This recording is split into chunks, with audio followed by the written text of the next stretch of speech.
Hello दोस्तों, welcome to my YouTube channel. आज हम लोग साइंस का टॉपिक पढ़ेंगे, गुरुत्वाकर्षण का नियम। क्या होता है गुरुत्वाकर्षण का नियम? चलिए देखते हैं। किन्हीं दो पिंडों के बीच लगने वाला आकर्षण बल का परिमाण उन पिंडों के द्रव्यमान के गुणनफल के समानुपाती तथा उनके बीच की दूरी के वर्ग के व्युत्क्रमानुपाती होता है।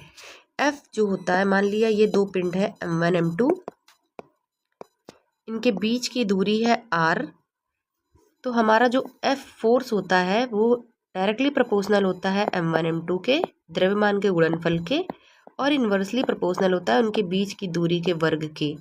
जब इन दोनों इक्वेशन को मिलाते हैं तो F directly proportional M1 M2 upon R square.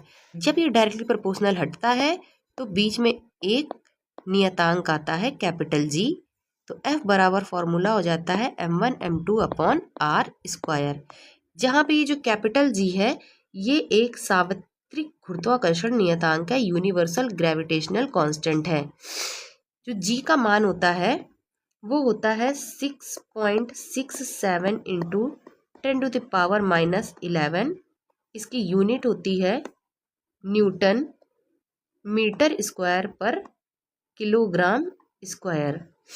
ध्यान दें, ये घूर्णीय त्वरण स्मॉल जी से पूरी तरह अलग होता है, जो पृथ्वी के गुरुत्वाकर्षण के कारण होता है। पृथ्वी का जो घूर्णीय त्वरण होता है वो मुक्त रूप से पृथ्वी की ओर गिरती किसी वस्तु के वेग के 1 सेकंड में होने वाली वृद्धि है। पृथ्वी पर जो स्मॉल जी का मान होता है वो होता है 9.8 मीटर पर सेकंड स्क्वायर। गुरुत्वीय त्वरण का मात्रक होता है मीटर पर सेकंड स्क्वायर अथवा न्यूटन पर किलोग्राम। पृथ्वी के ध्रुव पर G का मान अधिकतम होता है तथा भूमध्य रेखा पर सबसे कम होता है। ये इम्पोर्टेंट है, कई बार परीक्षा में पूछा जा चुका है। पृथ्वी की सतह से ऊपर या नीचे जाने पर G का मान घटता है। जब लिफ्ट नीचे की ओर यात्रा करती है तो लिफ्ट में स्थित पिंड का भार घटता प्रतीत होता है। जब लिफ्ट एक समान वेग से ऊपर या नीचे गति करती है तो लिफ्ट में स्थित पिंड के भार में कोई परिवर्तन नहीं होता है। तो दोस्तों, ये था हमारा गुरुत्वाकर्षण का नियम।